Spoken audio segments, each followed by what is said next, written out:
देख सकते हैं। So moving on with the fourth semester और कॉस्ट अकाउंटिंग की हमारी क्लास है बेटा।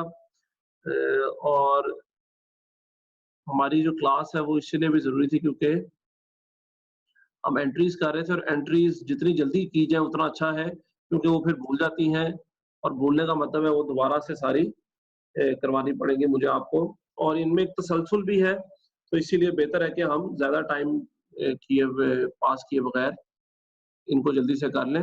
फोर्थ सेमेस्टर वाले अपनी अटेंडेंस मार्क कर लें जी, साथ-साथ करते रहें अपनी attendance mark fourth fourth semester वाले, ठीक है? सिक्स्थ वाले निकल जाएँ जी, सॉरी, जो मैंने हार्शली नहीं कहा, प्यार से कहा, निकल जाए यहाँ से। अच्छा, तो ये फोर्थ सेमेस्टर वालों के सामने ये मटेरियल अकाउंट आ रहा है।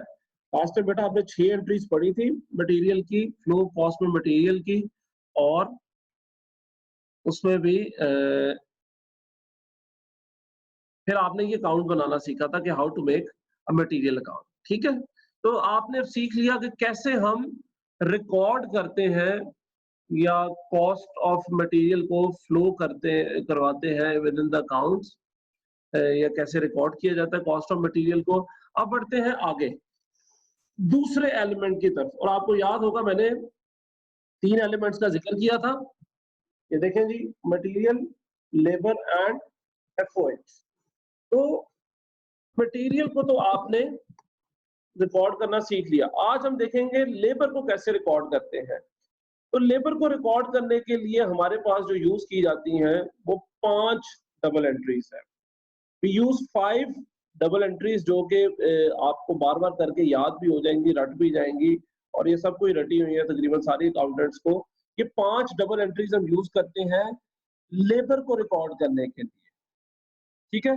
अब यहाँ पे आप ऊपर देख रहे हैं लो ऑफ कॉस्ट में लेबर, और लेबर के अंदर टोटल 5 एंट्रीज़ हैं। ये 5 की भी मैं आपको ये चौथी के बाद ही बताऊँगा। तो ये जो 5 एंट्रीज़ हैं, इनमें भी आप इनको बेसिकली डिवाइड करते हैं 2 हेडिंग्स में। जो पहली 3 एंट्रीज़ हैं वो रिकॉर्डिंग की एंट्रीज़ कहलाती हैं, और जो अगली 2 एंट्रीज़ हैं वो कंट्रीब्यूशन की एंट्रीज़ कहलाती हैं। तो ये अब हम देखेंगे क्या है कंट्रीब्यूशन, क्या है रिकॉर्डिंग। तो सबसे पहले बढ़ते हैं जी पहली डबल एंट्री की तरफ, जो कि है पेरोल की।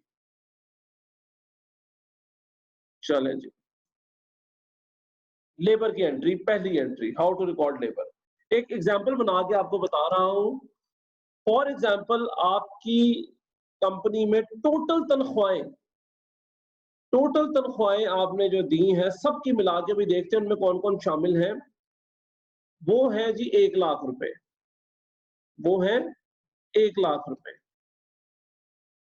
तो आपने क्या किया, आपने पेरोल अकाउंट को डेबिट कर दिया 1 लाख से।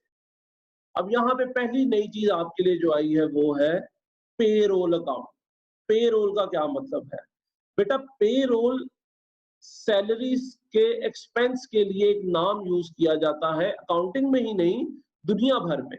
आप किसी भी कोई भी सब्जेक्ट पढ़ेंगे तो उसमें आप ये जिक्र जरूर सुनेंगे, पेरोल, उसका पेरोल इतना है, कंपनी का पेरोल क्या है। तो पेरोल का मतलब है anyone who is on the payroll. आपने मुहावरा भी सुना होगा, you are not on the payroll of the company.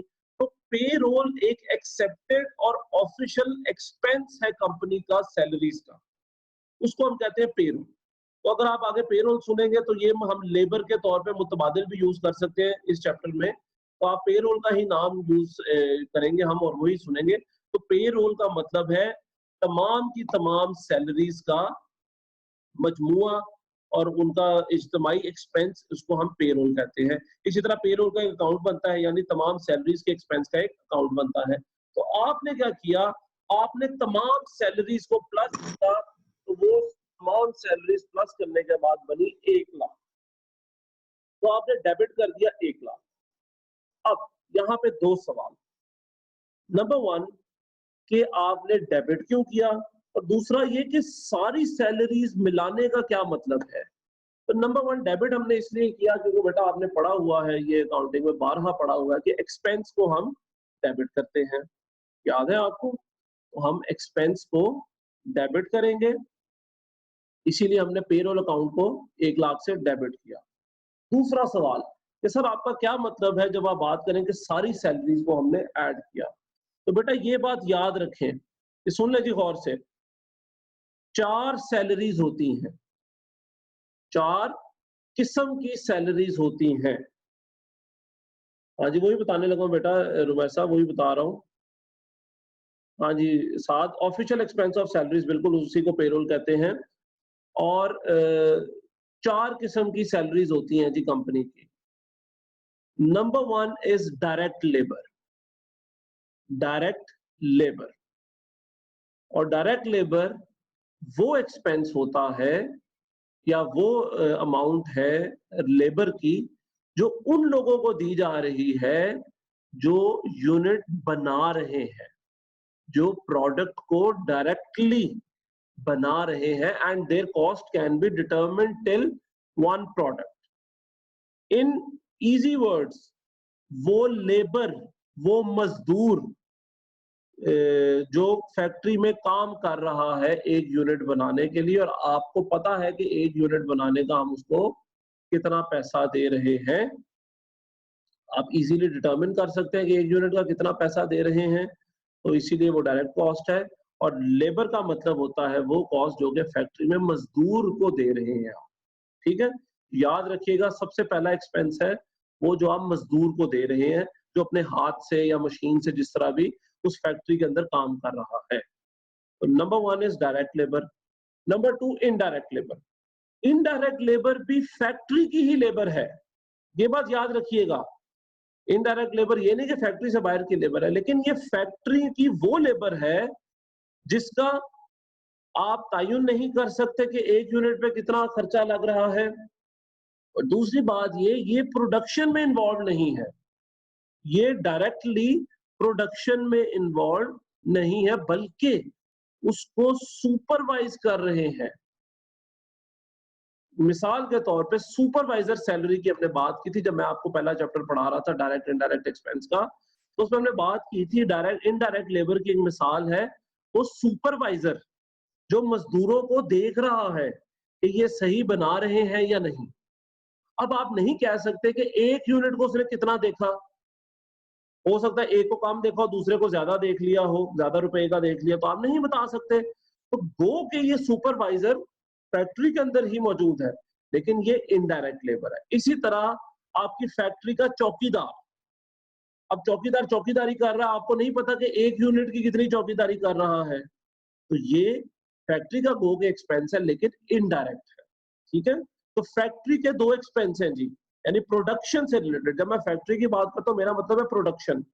Production से रिलेटेड लेबर के दो एक्सपेंसेस होते हैं, one is direct and other is indirect, ठीक है? तो ये पेरोल अकाउंट में अभी तक दो आपने एक्सपेंसेस देखे जो दोनों फैक्ट्री से प्रोडक्शन से रिलेटेड है, एक है डायरेक्ट लेबर और एक है इनडायरेक्ट लेबर। अब एक कंपनी में सिर्फ फैक्ट्री ही नहीं होती, हर कंपनी के अंदर फैक्ट्री के अलावा भी एक पूरी दुनिया होती है जिसको हम कहते हैं ऑफिस, ठीक है? और उस ऑफिस के अंदर भी तरह तरह के लोग बैठे हैं, एम्प्लॉइज बैठे हैं जिनको आप सैलरीज दे रहे हैं।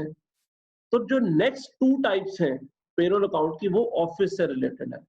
नंबर 1 है आपकी एडमिन सैलरीज, जो एडमिनिस्ट्रेशन है आपकी स्टाफ, एडमिनिस्ट्रेशन स्टाफ, जिसमें आपके डायरेक्टर से लेके सीईओ से लेके क्लर्क से लेके चपड़ासी से लेके तमाम लोग मौजूद हैं जो ऑफिस के अंदर है।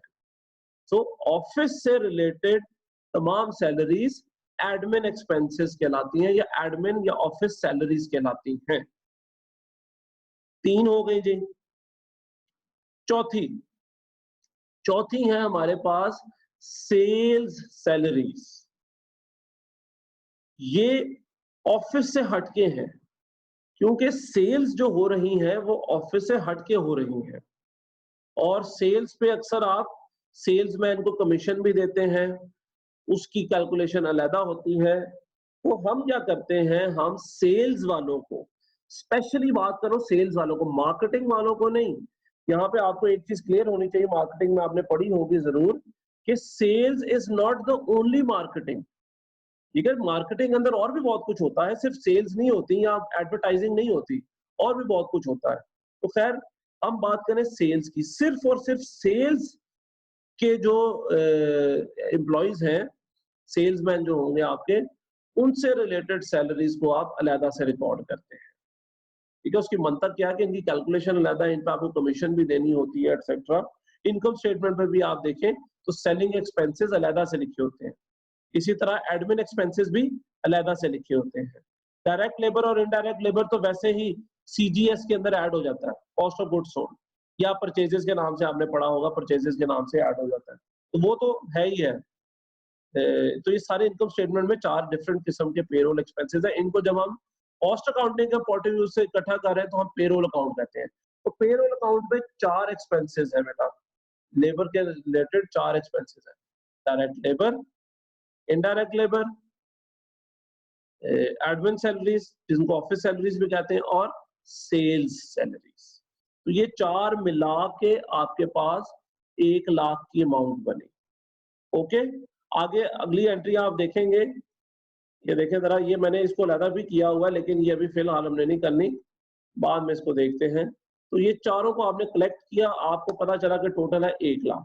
अब ये 1 लाख है gross expense, gross labour expense, payroll expense. इसमें से अभी कटौतियां होनी है, डिडक्शंस होनी है। तो असल में 1 लाख का 1 लाख आपने एम्प्लॉइज को नहीं देना, आपने एम्प्लॉइज को इसमें से डिडक्शन करके देनी है। और डिडक्शन 2 किस्म की मेन डिडक्शंस आपके सिलेबस में है, और भी हो सकती हैं। आपके सिलेबस में 2 ही डिडक्शंस हैं, एक है इनकम टैक्स और एक है प्रोविडेंट फंड। तो ये पहली एंट्री में आप क्रेडिट साइड अगर देखें तो 10% इनकम टैक्स पेएबल, साल के तौर पे आपकी कंपनी का या आपके मुल्क का इनकम टैक्स रेट है 10%। तो आप क्या करेंगे, पेरोल अकाउंट का 10% लिया जो कि बना 10,000, इसको इनकम टैक्स पेएबल के नाम से क्रेडिट कर दिया। ये लोगों को नहीं देना, एम्प्लॉइज को नहीं देना, बल्कि ये गवर्नमेंट को आपने देना है एम्प्लॉइज के बिहाफ पे। या आपने टैक्स पढ़ा ही होगा अभी तक, मेरा ख्याल है इनडायरेक्ट टैक्स क्या होता है कि कोई और कलेक्ट करता है और किसी और को दे देता है किसी के बिहाफ पे। तो ये आप यहाँ पे इनडायरेक्ट टैक्सिंग कर रहे हैं। बेसिकली आपकी कंपनी कलेक्ट कर रही है एम्प्लॉइज के बिहाफ पे 10% टैक्स, और वो आगे पास ऑन कर देंगे गवर्नमेंट को। तो आपने सबसे पहले क्या किया, इनकम टैक्स रेट के हिसाब से इनकम टैक्स की कटौती की जो कि है 10,000। फिर दूसरी कटौती है प्रोविडेंट फंड पेएबल। अब ये जरा गौर से सुने, ये आपके लिए शायद नई बात हो। प्रोविडेंट फंड क्या होता है, आपने नाम जरूर सुना होगा, ठीक है। जीपी फंड हमारे यहाँ पे कभी कहते हैं, गवर्नमेंट का प्रोविडेंट फंड, उसको जीपी फंड हम कह देते हैं। बात एक ही है, बेसिकली ये एक एम्प्लॉय वेलफेयर स्कीम होती है जिसके तहत हर एम्प्लॉय की तनख्वाह से कुछ हिस्सा कटता है, और जितना आप काटेंगे उतना ही कंपनी अपनी तरफ से एक्स्ट्रा मिला लेती है, और वो जो टोटल अमाउंट है वो एम्प्लॉय के बिहाफ पे कंपनी कहीं इन्वेस्ट कर देती है। तो मिसाल के तौर पे आपके यहाँ पे अगर प्रोविडेंट फंड की परसेंटेज है 5%, तो टोटल प्रोविडेंट फंड कंपनी ने इकट्ठा किया 5% ऑफ 1 लाख विच इज 5,000। तो कंपनी क्या करेगी, 5,000 एम्प्लॉइज से इकट्ठा किया, 5,000 खुद ऐड किया, टोटल बन गया 10,000। ये 10,000 कंपनी इन्वेस्ट कर देगी, जहां पे भी करेगी वो हमारा हेडेक नहीं है, लेकिन इन्वेस्ट कर देगी। इससे होगा क्या, ये जब रिटायरमेंट होती है एम्प्लॉय की, तो आप में से जो गवर्नमेंट मुलाजमीन के बच्चे हैं उनको तो पता ही होगा, प्राइवेट कंपनीज ने भी ये अगर प्रैक्टिस की हो शुरू तो उनको भी मिल जाता है। एक बेटा इकट्ठी अमाउंट मिलती है लाखों में, 10 लाख 20 लाख 30 लाख, जितने भी आपका ग्रेड है उस हिसाब से आपको गवर्नमेंट से पैसे मिलते हैं। जीपी फंड उसको कहते हैं, खैर है वो प्रोविडेंट फंड की एक टाइप। तो वो पैसे कहां से आते हैं, वो यही पैसे होते हैं जो कंपनी कटौती इतने सालों से 20-30 साल से कर रही होती है, बीच में अपना भी डाल रही होती है, उसको इन्वेस्ट भी किया होता है। तो फॉर्मूले के तहत वो आपको वो पैसे जो बने होते हैं आपके, वो वापस कर देते हैं। फिर पेंशन जो मिलती है वो भी बेटा प्रोविडेंट फंड के पैसे जो इन्वेस्ट किए होते हैं उनसे जो रिटर्न आ रहा होता है उन्हीं में से मिलती है। तो ये एम्प्लॉय वेलफेयर स्कीम है उसकी रिटायरमेंट के बाद के लिए, ठीक है। ये बात याद रखिएगा कि प्रोविडेंट फंड होता क्या है, एक कंट्रीब्यूशन है बाय द एम्प्लॉइज, और उतना ही ऐड कर देती है कंपनी या गवर्नमेंट, और फिर जब रिटायर होते हैं आप, आपको जब पैसे चाहिए होते हैं उसमें से पैसे जो आपके बने होते हैं वो आपको मिल जाते हैं। अच्छा, अब कटौती कितनी हुई? टोटल कटौती हुई 15,000, 10% इनकम टैक्स की और 5% प्रोविडेंट फंड की। ये तो आपने निकाल दिया, ये एम्प्लॉइज को नहीं देना, 10,000 गवर्नमेंट को देना और 5,000 आपने इन्वेस्ट कर देना आगे। तो एम्प्लॉइज को कितना देना है? एम्प्लॉइज को देना है 85,000। So 85,000 is the payroll payable. Payroll payable. ठीक है जी। तो एम्प्लॉइज को देना आपने 85,000, तो आपकी जो लाइबिलिटी बनी एम्प्लॉइज की तरफ, सैलरीज पेएबल, पेरोल पेएबल, वो बनी 85,000। अब मैं कुछ क्वेश्चंस देख रहा हूँ जी, उसके बाद दूसरी एंट्री बताता हूँ आपको।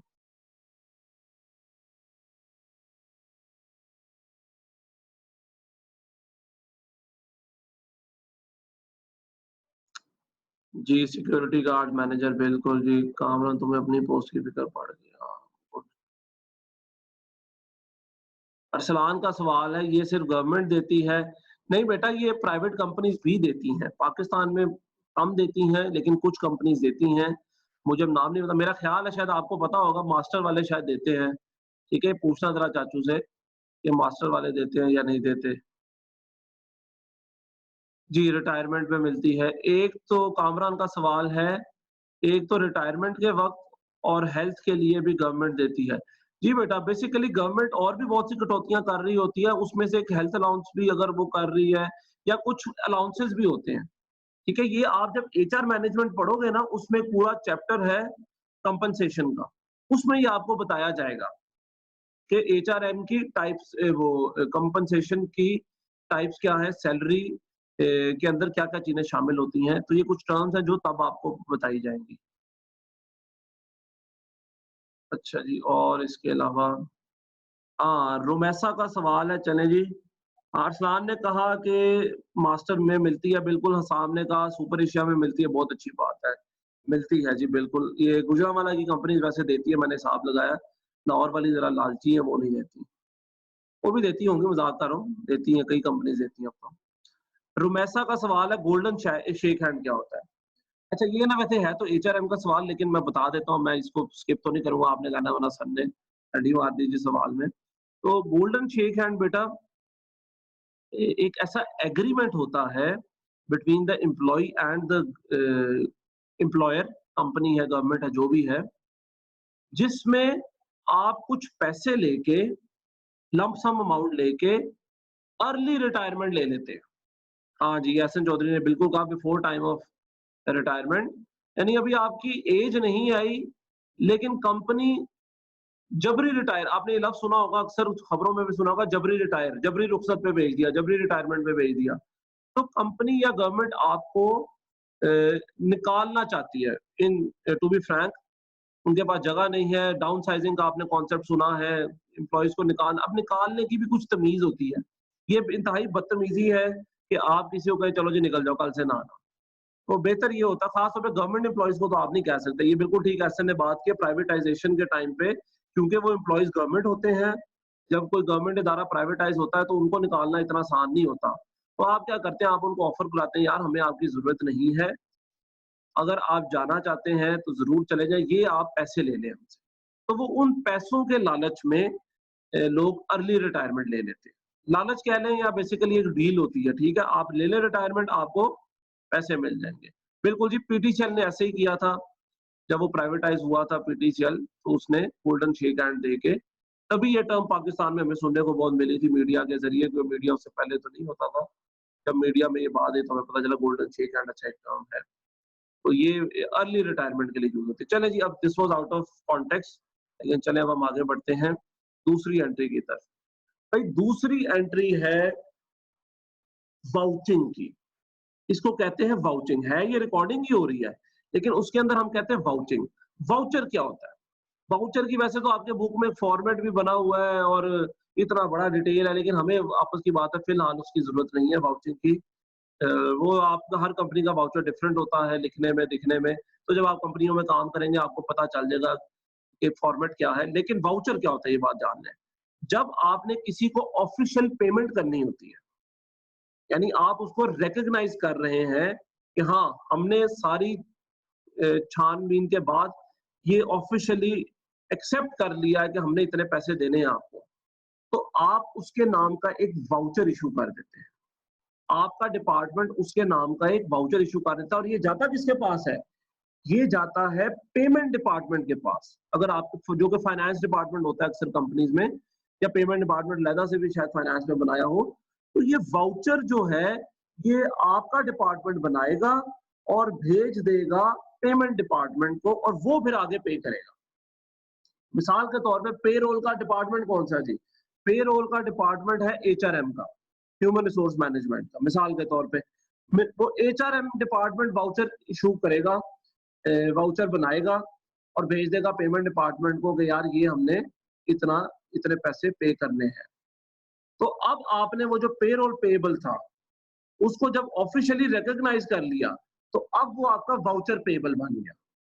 तो आप पेरोल पेएबल को रिवर्स कर दें और आप उसको कन्वर्ट कर दें। बस आप ये कह लें कि आपने अखबार में नाम देके इश्तिहार देके नाम ही चेंज किया है, ठीक है? पेरोल पेएबल हो या वाउचर पेएबल हो, दोनों की अमाउंट सेम ही है, व्हिच इज 85,000। तो आपने वाउचर पेएबल को पेरोल पेएबल को कन्वर्ट कर दिया into voucher payable, which means that you are acknowledging this payment. Officially आपने प्रोसेस स्टार्ट कर दिया है, पेमेंट का वाउचर बना दिया है और एंट्री इसकी क्या होगी? 85,000 से जो आपने अमाउंट देनी है, payroll payable debit and voucher payable credit. ठीक है? मैं सवाल ले लूं फिर तीसरी एंट्री की तरफ बढ़ते हैं।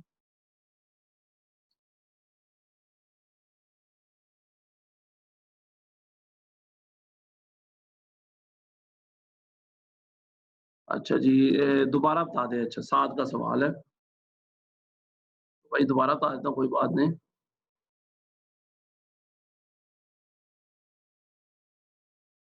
ये बेटा देखें, बाद में ये कह रहा हूँ कि पेरोल पेएबल तो ना एक अकाउंटेंट की तरफ से एक रिकॉर्डिंग थी, ठीक है? अब इस रिकॉर्डिंग को पेमेंट की तरफ लेके जाना है ना। अब आप यही तो नहीं कि आप बस लायबिलिटी बनाई रखेंगे, आप लायबिलिटी को पे भी तो करना है। तो जब पे करने की बारी आती है तो अगला स्टेप है पेएबल को वाउचर में कन्वर्ट करना। जब भी कंपनी ने कोई पेमेंट करनी होती है, याद रखिएगा ये असूल है, कंपनी की वर्किंग इस तरह की होती है। जब भी उन्होंने कोई पेमेंट करनी होती है, वो जिस पेमेंट को वो ऑफिशियली मान ले, तो वो उसका एक वाउचर बना लेती है। वाउचर एक ऑफिशियल डॉक्यूमेंट होता है, ठीक है?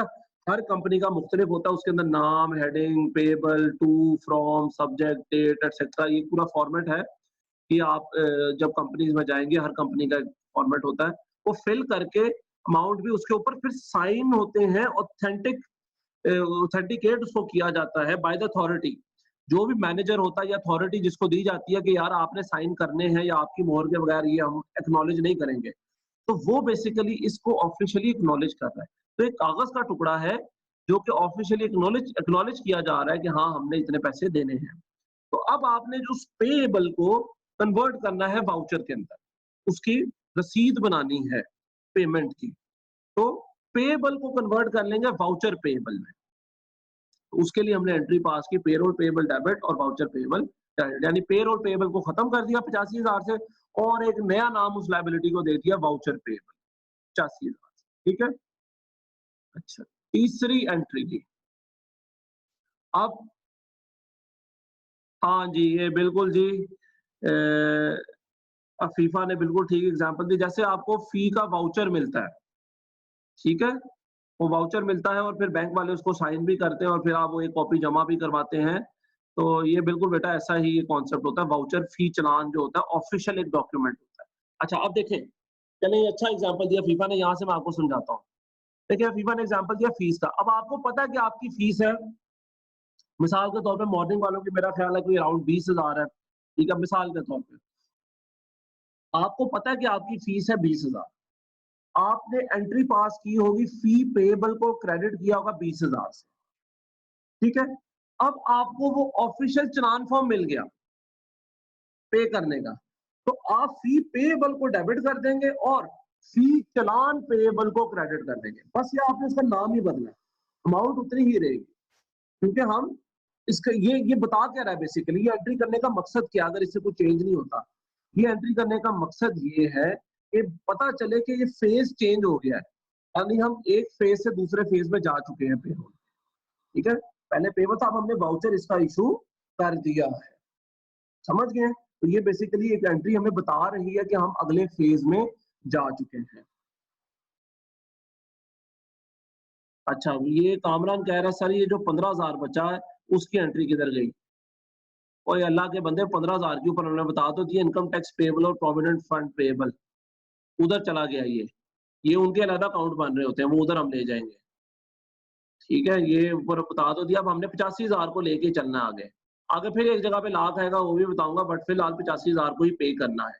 अब जी फाइनली जो वाउचर आपने इशू किया था पेमेंट डिपार्टमेंट को, उन्होंने वो देखा, उसका ऑडिट हुआ, और ऑडिट वगैरह होने के बाद ये डिटरमिन कर दिया गया कि हमने ये पे करना है। तो अब अगला स्टेप है पे करना उस वाउचर को, जो वाउचर आपने बनाया था ऑफिशियल, अब उसको पे करना है। तो उसको पे करने के लिए पेमेंट की एंट्री है, जो कि तीसरी आपकी डबल एंट्री है पेरोल की, and that is voucher payable को डेबिट कर दिया, खत्म हो गया ना, पे कर रहे हैं अब, तो उस लायबिलिटी को खत्म कर दिया। ये बात अच्छी हुई, पॉजिटिव बात क्या हुई कि हमारी लायबिलिटी कम होगी। लेकिन बुरा क्या हुआ हमारे लिए, क्रेडिट क्या होगा कि बैंक या कैश जिसके थ्रू भी आपने पे की वो क्रेडिट हो जाएगा, और कितने से? 85,000 से। तो बेटा ये 3 एंट्रीज आज आपने देखी, रिकॉर्डिंग की 3 एंट्रीज, पेरोल अकाउंट, जो टोटल अमाउंट बनती है चारों सैलरीज को ऐड करने के बाद, फिर उसमें से इनकम टैक्स और प्रोविडेंट फंड को माइनस करने के बाद जो रह जाता है वो आपने देना है। अब देने के लिए पहला स्टेप है वाउचिंग करना, यानी उसके नाम की एक रसीद बना देना कि हमने इसको इतने पैसे देने हैं, और वो रसीद बनाने के बाद आखिरी स्टेप है उसको पे कर देना। तो ये आपके सामने 3 एंट्रीज हैं, इनको देख लें। मेरा ख्याल है टाइम अब खत्म हो गया, आखिरी मिनट रह गया है, मैं सवाल ले लूं, फिर उसके बाद अगली 2 एंट्रीज हम अगली क्लास में पढ़ेंगे। हाँ जी बेटा, बस ही कर रहे हैं, ठीक है। ठीक है जी, अगली एंट्री है कंट्रीब्यूशन की, अब उनको हमने उनके उनके अकाउंट्स में लेके जाना है। चलें, ये हम अगली क्लास में करेंगे। तो ठीक है जी, ये यूट्यूब पे भी हाँ जी अपलोड मैं कर दूंगा, वहाँ पे भी आप देख लीजिएगा।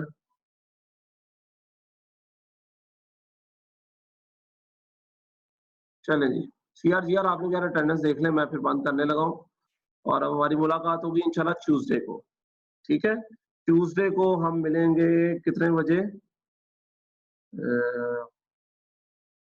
3 बजे मेरा ख्याल है क्लास हमारी, 3 बजे, हाँ जी, ट्यूसडे को हमारी क्लास है 3 बजे।